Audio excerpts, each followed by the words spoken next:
Dear friends, welcome back to today's session. So today's session is all about financial instrument. We will study what does this particular index wants to tell us about how to account for at the rate of financial instrument. तो सबसे पहले अगर हमें financial instrument समझना है तो we will need to understand how does the Ind AS define the financial instrument. So इस particular Ind AS में फाइनेंशियल इंस्ट्रूमेंट को डिफाइन किया गया है। A financial instrument is any contract that gives rise to either financial asset of one entity और a financial liability और a equity instrument. So particularly अगर मैं देखूं तो इस डेफिनेशन में तीन कंपोनेंट दिए हुए हैं। अगर किसी चीज को मेरे को फाइनेंशियल इंस्ट्रूमेंट के अकॉर्डिंगली क्लासिफाई करना है तो I have to classify it as इधर फाइनेंशियल एसेट और फाइनेंशियल लाइबिलिटी और equity instrument. So now we can clearly understand अगर हमें ये इंड एस समझना है तो हमें ये तीन डेफिनेशन समझनी बहुत ज्यादा जरूरी है। तो हम स्टार्ट करते हैं हमारी आज की प्रेजेंटेशन से to understand each of this definition and certain nitty gritties about this particular index. और एक चीज I would just like to share with you कि अगर आप ये ग्राफ देखते हैं अपने स्क्रीन पे जो है तो ये जो इंडेक्स 109 है हमारे सिलेबस में, this is composition of three different index, that is index 32, index 109 and index 107। Index 107 सबसे छोटा पार्ट है जो खाली डिस्क्लोजर को कवर करता है। Index 32 is the part which just defines the particular financial asset और फाइनेंशियल लाइबिलिटी और उनके क्लासिफिकेशन की बात करता है। इंडेक्स 109 जो है वो इसकी recognition, derecognition, classification, measurement और पर्टिकुलरली हेज अकाउंटिंग की बात करता है। हेज अकाउंटिंग ऑप्शनल है, that is not mandatory on all the entities. If you feel you want to do it then you have to follow index 109 and do the hedge accounting. हम लोग hedge accounting एकदम छोटे में पढ़ेंगे, we will not go into too much details because most of the entities do not follow hedge accounting. कुछ बड़ी entities करती है बट नॉट मोर। सो हम स्टार्ट करते हैं। सो बेसिकली हमारा पहला पॉइंट जो है उसको हम डिफाइन करते हैं, what is financial asset. Financial asset एक ऐसा एसेट है जो या फिर तो कैश है या फिर तो किसी और एंटिटी का इक्विटी इंस्ट्रूमेंट है, मतलब आपने कोई इन्वेस्टमेंट की हुई है या फिर तो ऐसा कोई कॉन्ट्रैक्ट आपने किया हुआ है जिसकी टर्म्स आपके फेवर में हो। फॉर एग्जाम्पल डिरिवेटिव हो गया, आप अगर आपने एक कॉल ऑप्शन खरीदा है तो आपका फेवर में है वो, अगर प्राइस चेंज होता है या फिर तो आपका जो एक्सरसाइज प्राइस का वेरिएशन है वो आपके फेवर में है। Okay, so that's why it is, अगर आपके फेवर में नहीं है तो आप उसको एक्सरसाइज करोगे नहीं, आपका लॉस मैक्सिमम प्रीमियम होगा। Okay, so in that ways यहाँ पे अगर आपका अग्रीमेंट, आपका जो कॉन्ट्रैक्ट आपके फेवर में है तो वो एक फाइनेंशियल एसेट माना जाएगा। या फिर तो वो आपकी ओन इक्विटी में सेटल होने वाला है, वो आपका ट्रांजेक्शन जो है वो आपकी ओन इक्विटी में सेटल होने वाला है एंड उसकी इक्विटी की जो वैल्यू है आज के दिन में वेरिएबल है। By variable what do we mean, either the number of share और the price of the share is variable. And the last point, contractual right to receive cash in form of any other cash और कोई financial asset. आपको कोई भी कारण से या फिर तो कैश मिलेगा या फिर तो फाइनेंशियल एसेट मिलेगा उस पर्टिकुलर कॉन्ट्रैक्ट के बदले में। तो इसका एग्जांपल हो गया आपका डेटर, या हो सकता है आपके इन्वेंटरीज, आप इन्वेंटरीज बेचोगे तो आपको कैश मिलेगा, आपका डेटर का ड्यू डेट आएगा तब वो आपको कैश देगा। तो इसका एग्जाम्पल आपका डेटर हो गया। Now comes to the second definition which is financial liability. So generally जो financial asset होते हैं उसका अपोजिट हम देखते हैं तो financial liability होता है। बट फाइनेंशियल लाइबिलिटी का बुक्स ऑफ अकाउंट्स का पॉइंट ऑफ व्यू से देखेंगे तो दो चीज में बाइफरकेट हो जाती है लाइबिलिटी साइड। एक होती है आपकी इक्विटी और एक होती है अदर लाइबिलिटीज। तो इक्विटी को हम लोग थर्ड पॉइंट में डिस्कस करेंगे। अभी हम डिस्कस करते हैं what is financial liability. Financial liability हो गई जैसे आपका कोई ऐसा कॉन्ट्रैक्ट है जहां पे आपको कैश डिलीवर करना है, जैसे आपके क्रेडिटर्स हो गए, आपको उनको पे करना है। ऐसा कोई भी कॉन्ट्रैक्ट हो गया जिसके टर्म्स अनफेवरेबल है। जैसे आपने एसेट में देखा कि अगर आपने एक कॉल खरीदा है तो उसके टर्म्स आपके फेवर में नहीं होते तो मैक्सिमम लॉस आपका प्रीमियम है। बट अगर आपने कॉल राइट किया है, okay, if you are a writer of the call then your liability is infinite. Okay, आपकी लाइबिलिटी कितनी भी हो सकती है। तो that contract is in not favour of you, उसकी terms and condition are unfavourable to you. So वो particularly आपकी फाइनेंशियल लाइबिलिटी होगी। और तीसरा, आपका कोई भी ऐसा पेमेंट जो आपको लाइबिलिटी है बट आप उसको इक्विटी की तरह सेटल करने वाले हो। फॉर एग्जांपल आपने एक प्लांट एंड मशीनरी खरीदा, आप उसकी पेमेंट अपनी कंपनी के इक्विटी शेयर्स में करने वाले हो, तो उसको आप फाइनेंशियल लाइबिलिटी की तरह उस क्रेडिटर को गिनोगे। बट उसमें आपको ये ध्यान रखना है, यहाँ पे भी ये क्लॉज है कि वो जो आप इक्विटी इशू करने वाले हो वो वेरिएबल इन नेचर होनी चाहिए। वेरिएबल का मतलब मैं वापस आपको समझा रहा हूँ because this is the main crux of this particular index. Variable का मतलब होता है either of the price of the share और the quantity of the share is not known, या तो दैट इज वेरिएबल एंड वो जिस दिन ट्रांजेक्शन होगा उस दिन ही पता चलेगी। थर्ड कंपोनेंट आते हैं इक्विटी। जैसे हमने फाइनेंशियल एसेट और फाइनेंशियल लायबिलिटी दोनों में पढ़ा कि वेरिएबल कंपोनेंट वाली जो इक्विटी में सेटलमेंट होती है ओन इक्विटी में, उसको हम लोग या तो फाइनेंशियल एसेट या फाइनेंशियल लायबिलिटी में क्लासिफाई करते हैं। बट जहां पे आपका number of shares are fixed, मतलब आपका इक्विटी शेयर्स आपको जो इश्यू करने हैं और उसका जो प्राइस है वो दोनों चीज जहां पे फिक्स्ड है, ओके, उसको हम as a equity instrument classify करेंगे। या फिर तो डेफिनेशन पॉइंट ऑफ व्यू से समझना है तो मैं बोल सकता हूं जो रेसिड्यूअल है, okay, whatever is left after classifying into either financial asset and financial liability, whatever is left is called as equity। अब कुछ एग्जांपल्स के द्वारा इसको समझने का कोशिश करते हैं कि जो एफए है और आपका एफएल है उसको थोड़े एग्जांपल के थ्रू समझने का कोशिश करते हैं। ओके, सो आपके फाइनेंशियल एसेट के जनरल एग्जांपल है cash, trade receivable, investment in bonds and deposits, investment in equity instrument of other entities, loans and receivables, derivatives. आपके फाइनेंशियल लाइबिलिटी के एग्जांपल्स है loan and borrowing, payable for purchase of goods and services, financial lease liabilities, यहाँ पे भी derivatives एक liability होगा, redeemable instruments like preference share and debentures. So we will discuss redeemable instrument like preference share and debentures in details after this particular slide because यहाँ पे आपको एक particular चीज समझना होगा। एंड गारंटीज, अब आप एक चीज पे सोचिए, आपका जैसे कोई प्रीपेड एसेट है, ओके, आपने कुछ प्रीपेड खर्चा किया हुआ है, आपने अपनी बुक्स में एसेट में दिखा हुआ है, क्या वो फाइनेंशियल लाइबिलिटी सॉरी क्या वो फाइनेंशियल एसेट है? तो उसका आंसर होगा नो, बिकॉज वो कहीं पे भी डेफिनेशन में फॉल नहीं करता। अगर वो कहीं पे डेफिनेशन में फॉल करता तो उसको मैं फाइनेंशियल एसेट की तरह गिनता, because it is not following under the definition of financial asset, मैं उसको अदर एसेट्स की तरह क्लासिफाई करूंगा। इक्विटी इंस्ट्रूमेंट को हमने समझ लिया, equity instruments are the instruments which are issued as the residual part, मतलब वो जो लास्ट पार्ट बच गया after financial asset and financial liability, उसके बाद जो बच गया उसे हम लोग इक्विटी इंस्ट्रूमेंट्स बोलते हैं। प्लीज इसमें याद रखिएगा, इक्विटी इंस्ट्रूमेंट क्लासिफाई होने के लिए वो ओन शेयर्स होना चाहिए एंड उसका number of shares and the price at which that shares are going to be floated are known to you, they are fixed. Okay, अब हम लोग आते हैं detail discussion on debentures and preferential shares. So debentures and preference shares are in nature जो कभी कभी आपको confuse कर सकते हैं एज अ मेंबर कि आपको उसको कहाँ क्लासिफाई करना है, आपको उसको इक्विटी में क्लासिफाई करना है या फिर तो उसको आपको लाइबिलिटी में क्लासिफाई करना है। तो हमें इसका, जैसे हमने पहले भी डिस्कस किया था, कोई भी इंडेक्स को समझने के लिए हमें सब्सटेंस ओवर फॉर्म समझना बहुत जरूरी है। इसको समझने के लिए भी हमें उस पर्टिकुलर इंस्ट्रूमेंट का नेचर समझना होगा। अगर जैसे फॉर एग्जांपल वो डिबेंचर या प्रेफरेंशियल शेयर है जहां पे कोई डिस्ट्रीब्यूशन है, मतलब उसको कोई डिविडेंड देने वाले हैं हम लोग, या तो उसका कोई इंटरेस्ट अटैच्ड है, अगर उसमें इंटरेस्ट अटैच्ड है, ओके, वहां पे जहां पे इंटरेस्ट अटैच्ड है वो आपका हो जाएगा फाइनेंशियल लाइबिलिटी। ओके, वो वहां पे फाइनेंशियल लाइबिलिटी हो जाएगा। जहां पे इंटरेस्ट अटैच्ड नहीं है, मतलब वहां पे आपको अनसर्टेनिटी है, वहां पे आपको पता नहीं है, वो आपका हो जाएगा इक्विटी। ओके, यहाँ पे पीएल लिख दिया गया है, वो पेन में थोड़ा प्रॉब्लम हुआ था, ये फाइनेंशियल लाइबिलिटी है।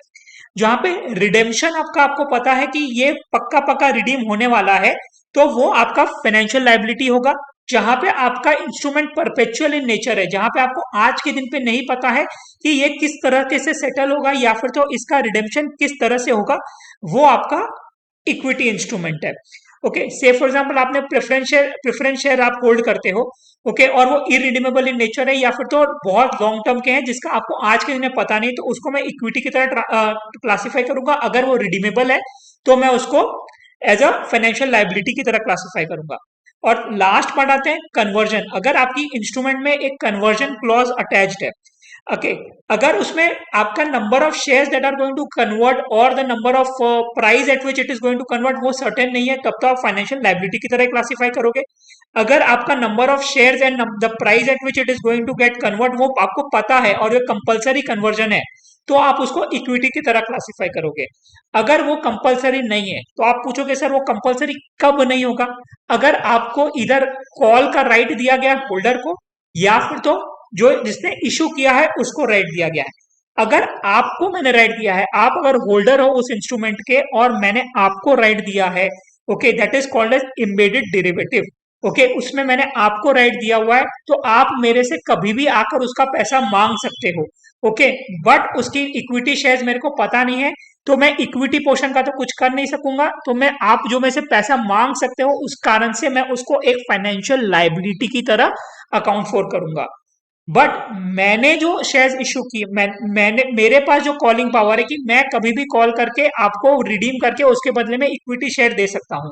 तो वहां पे एज अ management on the day zero I have to take a call and I have to answer my self कि whether I am going to ever liquid I call this particular debenture और preference share and allot them equity. If answer is yes, then I will classify it as equity. If answer is I don't know or no, then I will classify it as financial liability. So ये आपको please ध्यान रखना है कि equity और financial liability में बहुत thin line है। थिन लाइन का डिफरेंस इतना ही है, अगर आपके नंबर ऑफ शेयर्स जो आप ओन इक्विटी में इशू करने वाले हो वो नोन है and the price is also known to you, in that case that is equity. अगर price and number of shares are unknown to you तो वो आपकी फाइनेंशियल लाइबिलिटी की तरह क्लासिफाई होगी। कुछ एग्जांपल्स आपके लिए है, आप घर पे जब भी ये वीडियो देख रहे हो आप रिवाइज करने के लिए देख सकते हैं। अगर आपके कंपनी ने 10% रिडीमेबल डिबेंचर्स इशू किए हैं, ओके, वो रिडीमेबल डिबेंचर्स है तो सिंपल है, आपको कहाँ क्लासिफाई करना है, उसको फाइनेंशियल लाइबिलिटी की तरह क्लासिफाई करना है। अगर कंपनी ने 10% इरिडीमेबल बॉन्ड इशू किए हैं तो क्या करना है, because it is irredeemable in nature तो वो इक्विटी की तरह क्लासिफाई होंगे। एंड कंपलसरी कन्वर्टेबल बॉन्ड है, कंपलसरी कन्वर्टेबल बॉन्ड है तो आपको यहाँ पे ये देखना पड़ेगा कि अगर कंपलसरी बॉन्ड और आपकी इक्विटी है, वहां पे फिक्स नंबर ऑफ शेयर्स दिए गए तो आप इक्विटी में उसको क्लासिफाई करेंगे देंगे। अगर नंबर ऑफ शेयर्स का आपको पता नहीं और ये ऑप्शन टू द होल्डर है कि ऑप्शन कॉल कर सकता है, मतलब होल्डर ऑप्शन का कॉल कर सकता है, तब आप उसको इम्बेडेड डेरिवेटिव्स की तरह क्लासिफाई करके फाइनेंशियल लाइबिलिटी में दिखाएंगे। अगर आपके पास एज अ इश्यूअर आपके पास राइट है कॉल करने का, तो आप अपने मैनेजमेंट से कंफर्म करेंगे whether you are going to call और you are not going to call. अगर आप कॉल करने वाले हैं तो इक्विटी की तरह क्लासिफाई करेंगे, अगर कॉल नहीं करने वाले हैं आप बाय एनी चांस तो आप उसको फाइनेंशियल लाइबिलिटी की तरह क्लासिफाई करने वाले हैं। एमसीक्यू का पॉइंट ऑफ व्यू से ये काफी जरूरी है। मैंने आपको ये बोल दिया कि आपको कौन सा कैसे क्लासिफाई करना है इक्विटी में और फाइनेंशियल लाइबिलिटी में। ओके, अब आते हैं क्लासिफिकेशन में। Okay, till now what we have understood is we have understood कि फाइनेंशियल इंस्ट्रूमेंट होती क्या है और उसको कहाँ कहाँ उसके तीन डेफिनेशन क्या है, financial asset, financial liability and financial and equity. अब हम आते हैं इसका क्लासिफिकेशन एंड मेजरमेंट। क्लासिफिकेशन क्यों जरूरी है? क्लासिफिकेशन इसलिए जरूरी है बिकॉज यहाँ से हमें पता चलेगा कि इसकी अकाउंटिंग कैसे करनी है। तो क्लासिफिकेशन समझने के लिए सबसे पहले जरूरी है कि इंड एस 109 क्या बोलता है, कोई भी क्लासिफिकेशन जो होगा वो कंपनी के बिजनेस मॉडल के अनुसार होगा। Okay, what do you mean by business model? कि कंपनी जब उस पर्टिकुलर इंस्ट्रूमेंट में पैसा लगा रही है तब कंपनी की मैनेजमेंट का क्या थॉट है। Okay, what is the thought of the management on the day when that management is putting that money into that particular instrument. Okay, so सबसे पहले हम लोग आते हैं फाइनेंशियल एसेट के ऊपर। फाइनेंशियल एसेट में सबसे पहला पॉइंट है हमारा, अगर कंपनी का बिजनेस मॉडल कंपनी को ये बोलता है कि अगर आपने इस पर्टिकुलर इंस्ट्रूमेंट में पैसा लगाया जिसमें आपका पर्पस खाली कॉन्ट्रेक्चुअल कैश फ्लोज मिलना और प्रिंसिपल जब रिडेम्पशन होगा तब मिलना है। इन सिंपल टर्म्स में बोल सकता हूं, एक एफडी हो गया, एक बॉन्ड हो गया, जहां पे कंपनी को क्या मिलेगा, periodically they will get contractual cash flow that is the interest और the coupon, and at the end of maturity company will get the principal which is the redemption amount. So यहाँ पे on day zero जब मैंने वो investment की है, अगर business model is clear कि मैं उसको वहां पे एफडी की तरह ही रखने वाला हूं and my end goal of this particular investment is to collect contractual cash flows and at the end of the term to collect the redemption money, then I will classify it as the amortized cost. अगर मेरा business model मेरे को बोलता है मैं contractual cash flow collect करूंगा and मैं principal collect करूंगा और मैं इसको फॉर सेल भी हेल्ड कर रहा हूं, मतलब से फॉर एग्जांपल मेरे को एक मशीनरी खरीदनी थी 5 साल बाद, मैंने आज उसके अगेंस्ट में एक बॉन्ड पे पैसा डाल दिया 10 साल के लिए, तो मैंने मेरा बिजनेस मॉडल बॉन्ड के लिए क्लियर है कि उसको कॉन्ट्रेक्चुअल कैश फ्लो चाहिए मंथ ऑन मंथ बेसिस पे और 10 साल बाद उसको इन्वेस्टमेंट का अपना पैसा वापस चाहिए, but I am even holding this particular bond for the purpose of sale because 5 साल बाद हो सकता है मेरे को उससे एक फिक्स एसेट खरीदना है। तो इन दैट पर्टिकुलर केस मेरा जो इसका रिकॉग्निशन होगा वो FVTOCI से होगा, मतलब अदर कॉम्प्रिहेंसिव इनकम के द्वारा होगा। अगर कोई भी इंस्ट्रूमेंट को आप कैटेगरी ए और कैटेगरी बी में क्लासिफाई नहीं कर सकते हो, मतलब आप बिजनेस मॉडल के थ्रू ये आइडेंटिफाई नहीं कर सकते हो, तो वो अदर होगा और वो PNL के थ्रू आपका अकाउंट होगा। ओके, तो अगर अभी तक हमको समझना है what is the difference between amortise cost and FVTOCI, the difference is just that amortise cost में खाली आप कॉन्ट्रेक्चुअल कैश फ्लोज देखते हो एंड प्रिंसिपल का रिडेम्पशन देखते हो कि वहां पे बिजनेस मॉडल क्या बोल रहा है। इन FVTOCI में आप वो तो देखते ही हो कि आपका बिजनेस मॉडल क्या बोल रहा है, प्लस आप देखते हो whether this particular instrument is held for sale और नॉट। अब आप आते हैं कि अदर केसेस में, तो जैसे फर्स्ट और सेकंड में सम क्राइटेरिया दिए गए हैं आपको रिकॉग्नाइज करने के लिए, वैसे इन डेस ने अदर केसेस में कुछ कुछ आइटम्स को स्पेसिफिकली बोल दिया है कि उसको आपको यहाँ पे ही आपको अकाउंट फॉर करना पड़ेगा। जैसे कि आपको डेरिवेटिव्स है, डेरिवेटिव्स को आपको PNL के थ्रू अकाउंट करना पड़ेगा। हेल्ड फॉर ट्रेडिंग, अगर आपने कोई इंस्ट्रूमेंट खाली ट्रेड करने के पर्पस के लिए खरीदी हुई है तो उसको आपको FVTPL से अकाउंट करना पड़ेगा। अगर कोई इक्विटी इंस्ट्रूमेंट है जो आपने हेल्ड की है वो भी आपकी FVTPL से आपको करनी पड़ेगी, बट इक्विटी इंस्ट्रूमेंट में इंड एस आपको एक अपॉर्चुनिटी देता है कि आप जब वो इक्विटी इंस्ट्रूमेंट खरीद रहे हैं तब आप एक चुनाव कर सकते हैं, you can select that you want to either classify it as FVTOCI और FVTPL, आप उसको OCI के थ्रू क्लासिफाई करना चाहते हो या फिर तो आप उसको PNL के थ्रू क्लासिफाई करना चाहते हो। आपको इंडेस एक बार once in a life time choose करने की अपॉर्चुनिटी देता है, but that is on each equity instrument, आपको वो ईच इक्विटी इंस्ट्रूमेंट के पहले आप उसको चूज कर सकते हो। एंड लास्टली जो फोर्थ पॉइंट बोलता है कि ऐसा कभी हो सकता है कि आप किसी कोई चीज को आप फाइनेंशियल एसेट की तरह क्लासिफाई कर रहे हो, बट उसका कुछ ऐसा चीज है जो वहां पे आपको दूसरा काउंटर एंट्री में उसको फाइनेंशियल लाइबिलिटी की तरह क्लासिफाई हो रहा है। ओके, तो वैसा कोई अकाउंटिंग मिसमैच है, वैसा कुछ अकाउंटिंग मिसमैच हो रहा है, उसको क्लीन अप करने के लिए अगर आपको कोई एंट्री पास करनी पड़ती है आपका फाइनेंशियल एसेट या फाइनेंशियल लाइबिलिटी को करेक्ट करने के लिए, मैच करने के लिए, तब आप उसको FVTPL के द्वारा क्लासिफाई कर सकते हो। अब आते हैं classification of financial liabilities. Financial liability will always be classified at amortise cost. So for MCQ purposes you need to remember कि financial liabilities will always be classified as amortised cost, but जिस तरह से asset में FVTPL के कुछ कुछ identification दिए गए थे, यहाँ पे भी फाइनेंशियल लाइबिलिटी से कुछ कुछ आइडेंटिफिकेशन दिए गए। This is exception to amortisation, this is for reading purposes, you should read it once and try to memorise it. Examples मैं आपको बता रहा हूँ, held for trading, contingent consideration, financial guarantee, accounting mismatches, derivatives and continuing involvements. Okay, तो ये सारी जो चीजें हैं, कंटिन्यूइंग इन्वॉल्वमेंट आपको बिजनेस कॉम्बिनेशन में पढ़ने मिलेगा, तो ये सारी चीजें आपकी जो है आपको वहां पे FVTPL में करनी है। अदर देन दिस कोई भी और आइटम होगी वो अमोटाइज कॉस्ट पे ही क्लासिफाई होगी। Equity instruments, it is very simple, equity instrument generally standard होती है, उसको फेयर वैल्यू पे हम लोग ज्यादातर वैल्यू नहीं करते, तो ये हर बार अमोटाइज कॉस्ट पे ही वैल्यू होगी। नेक्स्ट हम आते हैं कॉन्सेप्ट ऑफ फेयर वैल्यू। तो यहाँ पे बहुत ज्यादा जरूरी है कॉन्सेप्ट ऑफ फेयर वैल्यू समझना, बिकॉज ये हल्का सा डिफरेंट है फ्रॉम 113। ओके, यहाँ पे क्या बोलता है कि आपकी कोई चीज की पहले तो आपको ट्रांजेक्शन प्राइस निकालनी है। ट्रांजेक्शन प्राइस निकालने के लिए आपको क्या करना है, आपको देखना पड़ेगा कि आपका जो ट्रांजेक्शन हुआ है वेदर वो ट्रू एंड फेयर और एक पर्टिकुलर प्रॉपर मार्केट के अंदर हुआ है कि नहीं है। अगर आप ए है और आपने किसी बी को कुछ सेल कर रहे हैं एंड वो सेल एक पर्टिकुलर प्रॉपर मार्केट के थ्रू हो रहा है, चैनल के थ्रू हो रहा है एंड वो उस पर्टिकुलर मार्केट में ट्रू एंड फेयर माना जाता है, तो जिन general parlance, in normal parlance हम लोग उसको ट्रांजेक्शन प्राइस मान लेंगे।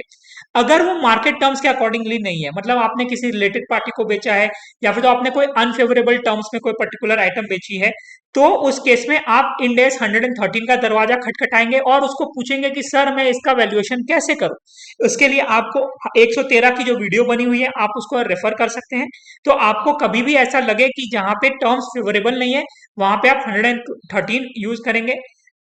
And for purpose of this Ind AS आप हर बार याद रखेंगे, आप प्रेजेंट वैल्यू जब भी कैलकुलेट कर रहे हैं तो आप उसका डिस्काउंटिंग रेट जो लेंगे वो फेयर मार्केट रेट लेंगे। ओके, आप उसको नॉर्मल कंपनी का रेट से डिस्काउंट नहीं करोगे, आप मार्केट का रेट लेकर उसको मार्केट का रेट से डिस्काउंट करोगे। ये प्लीज ध्यान रखिएगा, ये एमसीक्यूज के लिए भी आ सकता है, कोई सम में भी आ सकता है। Okay, example of of market transaction अगर मेरे को खाली आपको समझाना है तो से फॉर एग्जांपल आप एक एम्प्लॉय हो और आपकी कंपनी मार्केट में अगर लोन देती है, किसी कोई और आता है उससे लोन मांगने के लिए तो उसको 12% पे देता है, बट आप एक एम्प्लॉय हो तो आपको 6% पे दे रहा है। तो such a transaction is a off market transaction, you are getting favour in comparison to the others. तो वो पर्टिकुलर ट्रांजेक्शन जो होते हैं वैसे ट्रांजेक्शन को हम लोग ऑफ मार्केट ट्रांजेक्शन बोलते हैं, और उन केसेस में आपको 113 का दरवाजा खटखटा के वहां का वैल्यूएशन लेना है। तो यहाँ पे अगर आप जब 113 का वैल्यू लेंगे तो जो कुछ वैल्यू आएगा और आपकी बुक्स में आपने अकाउंट कुछ और वैल्यू पे किया हुआ है, तो जो डिफरेंस आएगा उसका आप क्या करेंगे, जो आपका डिफरेंस आएगा वो आप उसको उसका रिस्पेक्टिव हेड में ले जाएंगे। जैसे आपका इंप्लॉय को रिलेटेड हमने एग्जांपल समझा था, तो वो आप उसका स्टाफ वेलफेयर में ले जाएंगे। अब हम लोग आते हैं accounting of financial instrument, how do we account for the financial instrument. Okay, so सबसे पहले हम लोग देखते हैं एक फाइनेंशियल एसेट का अकाउंटिंग समझेंगे। इसका पूरा का पूरा रिवर्स जो होगा वो फाइनेंशियल लाइबिलिटी का होगा। तो we all know financial asset is a debit balance. तो फाइनेंशियल एसेट का हम लोग जब भी अकाउंट करेंगे तब ट्रांजेक्शन कॉस्ट हम उसमें ऐड कर देंगे। ओके, तो एट इनिशियल रिकॉग्निशन अगर अमोटाइज कॉस्ट पे कोई पर्टिकुलर आइटम है तो एफ प्लस ट्रांजेक्शन कॉस्ट। अगर आपकी अदर कॉम्प्रिहेंसिव इनकम वाली आइटम है तो वो या फिर तो डेट होगी या फिर तो इक्विटी होगी, तो वो भी होगी तो एफ प्लस ट्रांजेक्शन कॉस्ट। अगर पीएनएल वाली कोई आइटम है तो वो खाली एफ पे हम रिकॉग्नाइज करेंगे, उसमें ट्रांजेक्शन कॉस्ट नहीं मानेंगे अपन कुछ, क्योंकि वो उसमें माना जाता है वो इंक्लूडिंग है। जब बैलेंस शीट डेट पे आप जब उसको रिक्लासिफाई कर रहे हो, आप बैलेंस शीट डेट पे उसको जब रिक्लासिफाई करोगे तो या फिर तो आपका अनरियलाइज्ड गेन होगा या फिर तो आपका रियलाइज्ड गेन होगा। अगर आपका अनरियलाइज्ड गेन है तो in case of amortised cost there is no chance of unrealised gain, because वो नॉर्मल है तो आप उसको वहां पे कोई ट्रीटमेंट नहीं करोगे। अगर आपकी जो ओसीआई एफसीटी वो सीआई से आप जो अकाउंटेड है डेट या इक्विटी, अगर उसमें कोई अनरियलाइज्ड गेन आ रहा है आपका या लॉस आ रहा है तो आप उसको ओसीआई के थ्रू क्लासिफाई करोगे। अगर आपका एफसीटीपीएल के थ्रू कोई इंस्ट्रूमेंट आपने फाइनेंशियल एसेट की तरह लिखी हुई है तो उसका अनरियलाइज्ड गेन के केस में आप उसको पीएनएल के थ्रू क्लासिफाई करोगे। रियलाइज्ड गेन या लॉस जो है आपका, उसमें अगर अमोटाइज्ड कॉस्ट में है, ये बहुत रेयर होता है, कभी कभार ही आएगा आपका, तो ये पीएनएल में जाएगा। एफसीटीओआई अगर आपकी डेट इंस्ट्रूमेंट्स है तो आपकी जो कूपन आई वो कूपन है, ये पीएनएल में आएगा। अगर एफसीटीओआई इक्विटी है मतलब आपकी ये यहाँ पे रिटेन अर्निंग की तरह आएगा, और एफसीटीपीएल तो हर बार पीएनएल के थ्रू ही आएगा। Interest and dividends in all circumstances will be classified under PNL. अगर इम्पेयरमेंट आपको करना पड़ रहा है, कोई कारण से आपको कोई लॉस रिकॉग्नाइज करना पड़ रहा है, तो आपको अमोटाइज कॉस्ट पे जब आप रिकॉग्नाइज कर रहे हो तो पीएनएल पे करोगे। एफसीटीओसीआई डेट इंस्ट्रूमेंट पे कर रहे हो तो आप पीएनएल पे करोगे। एफसीटीपीएल और एफसीटीओआई में इक्विटी शेयर्स का जनरली होता है, तो वहां पे आप ऑलरेडी उसको फेयर वैल्यू पे ला चुके होते हो, तो उसको आपको यहाँ पे इम्पेयर करने की कोई रिक्वायरमेंट नहीं होती है। For understanding point of view आपको ये याद रखना है कि अगर एफसीटीपीएल वाली आइटम्स है तो वो सारी की सारी पीएनएल के थ्रू जाएगी। ओके, अगर ओसीआई वाली आइटम्स है तो अनरियलाइज्ड लॉस और गेन जो है वो पीएनएल वो आपका ओसीआई के थ्रू जाएगा। Other than that everything else will go through PNL account. Okay, and in amortise cost also everything will go through PNL account. So अगर आप ये याद रखते हैं तो बहुत रेयर है अगर यहाँ से कोई एमसीक्यू आ गई, अगर कुछ आता है तो आपको ये याद रखना है। लाइबिलिटी इंस्ट्रूमेंट इसका पूरा विपरीत होता है, ये याद रखेगा। जैसे एसेट एक डेबिट बैलेंस होता है, लाइबिलिटी एक क्रेडिट बैलेंस होती है।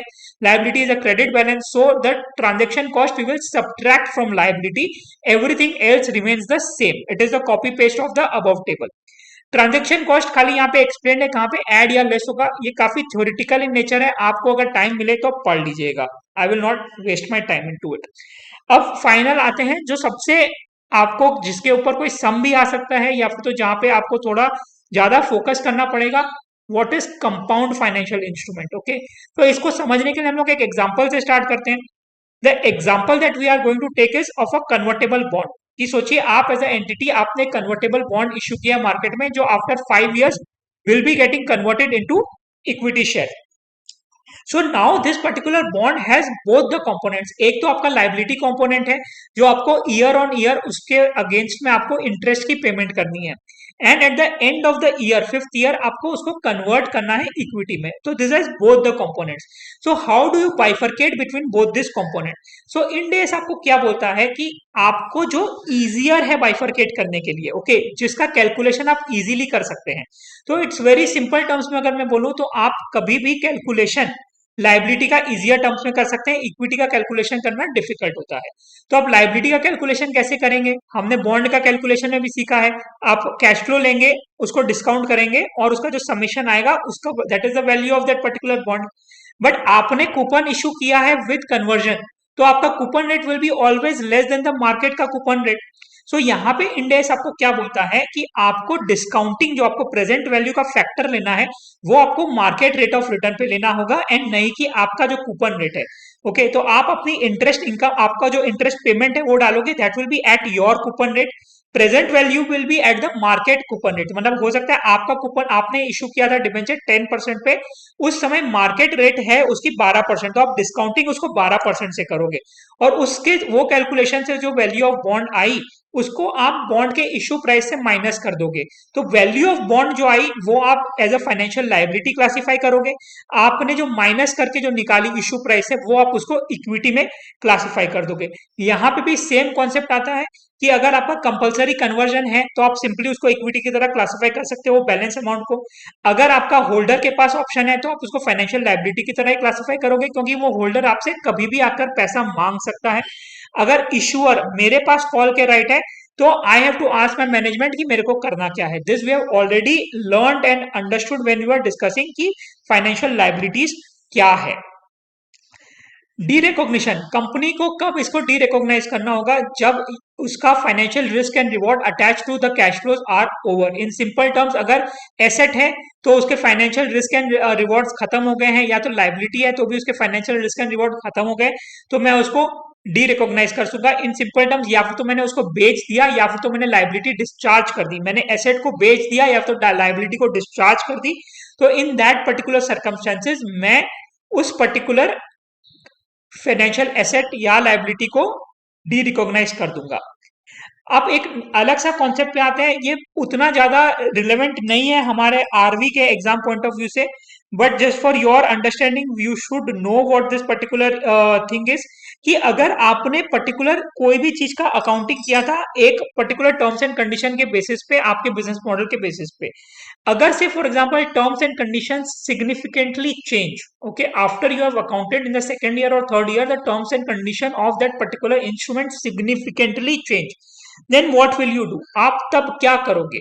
Okay, in that case you will have to first calculate कि आपकी वो सिग्निफिकेंट चेंज कितनी है। तो इंड एस आपको क्या बोलता है कि इंड एस बोलता है कि सिग्निफिकेंट चेंज अगर 10% के ऊपर है तो वो सिग्निफिकेंट चेंज है, अगर 10% के नीचे है तो सिग्निफिकेंट चेंज नहीं है। और वो दोनों को अकाउंट करने का तरीका अलग अलग तरीके से बताता है। अगर सिग्निफिकेंट चेंज है तो वो बोलता है कि आपने जो ऑलरेडी अकाउंट किया है उसको आप रिवर्स कर दीजिए और नए तरीके से पूरा का पूरा अकाउंटिंग कीजिए based on the new terms and condition. अगर वो इनसिग्निफिकेंट चेंज है तो वो बोलता है या फिर तो अपनी रेट ऑफ रिटर्न आपने जो यूज की थी, ओके, उसको एडजस्ट कर लीजिए और आप फाइनल वैल्यू लेकर आइए, या फिर तो आपका जो भी कैरिंग वैल्यू था उसको आप एडजस्ट कर लीजिए और आप अपना अकाउंटिंग चेंज कर लीजिए। ओके, तो इसमें बेसिकली यहाँ पे आपको याद रखने वाली जो चीज है वो है आपकी ये फॉर्मूला। अगर आपको एग्जाम में ये 1 मार्क का एमसीक्यू के लिए पूछ लिया तो ये फॉर्मूला आपको याद रखना है कि वो 10% कैसे कैलकुलेट हो रहा है। तो आप इसको गो थ्रू कर सकते हैं and you can remember this कि ये 10% कैसे कैलकुलेट हो रहा है। अब आते हैं derivatives. So we all are studying registered valuation examination and we know कि ये डेरिवेटिव्स होते क्या है। हमने ऑप्शन वैल्यूएशन में भी इसको पढ़ा है, फिम्डा के नोटिफिकेशंस में भी हमने पढ़ा है कि डेरिवेटिव्स होते क्या है। सो डेरिवेटिव्स हमारे एग्जाम में अगर आएगा तो इंड एस के थ्रू नहीं आएगा, हमारे एग्जाम में वो आएगा तो वैल्यूएशन के थ्रू आएगा, इसलिए मैंने यहाँ पे not very important for RV लिखा हुआ है। बट अगर कोई सीए फाइनल का बच्चा ये लेक्चर पढ़ रहा है या सुन रहा है तो उसके लिए ये इंपॉर्टेंट है। सो डेरिवेटिव्स क्या होते हैं? डेरिवेटिव्स इज एनी इंस्ट्रूमेंट जो किसी और इंस्ट्रूमेंट से अपनी वैल्यू डिराइव कर रही है। Okay, best example is options, call या पुट, जो अपनी वैल्यू इनहेरिटेंटली जो दूसरे इक्विटी से करती है। ओके, तो इसमें किस चार टाइप के डेरिवेटिव्स होते हैं? फॉरवर्ड, फ्यूचर, ऑप्शंस या स्वैप। इसको डिटेल में पढ़ना है तो मैं चारों का एक एक वीडियो थोड़े टाइम में बनाऊंगा, सो उसमें मैं ये चारों को डिटेल्स में एक्सप्लेन करूंगा। इंड एस 109 इसकी अकाउंटिंग के लिए क्या बोलता है कि आपको कोई चीज को डेरिवेटिव की तरह क्लासिफाई करना है तो आपको उसमें तीन क्राइटेरिया देखने हैं कि whether there is a underlying asset, yes और नो, कोई फ्यूचर डेट पे सेटल होता है, हो रहा है कि नहीं है, यस और नो, एंड थर्ड उसके वो खरीदने के लिए आपको कोई प्रीमियम देना पड़ा है कि नहीं, कोई छोटा सा अमाउंट आपको पे करना पड़ा है कि नहीं।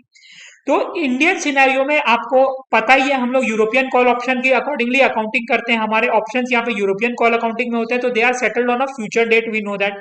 कोई भी हमारा डेरिवेटिव होता है, कॉल, पुट या फिर तो स्वैप्स, वो कोई ना कोई अंडरलाइंग एसेट के अंदर ही होता है, एंड उसकी जो पेमेंट है, ओके, उसके वो डेरिवेटिव खरीदने के लिए हमें कोई ना कोई एक प्रीमियम जरूर देना पड़ता है।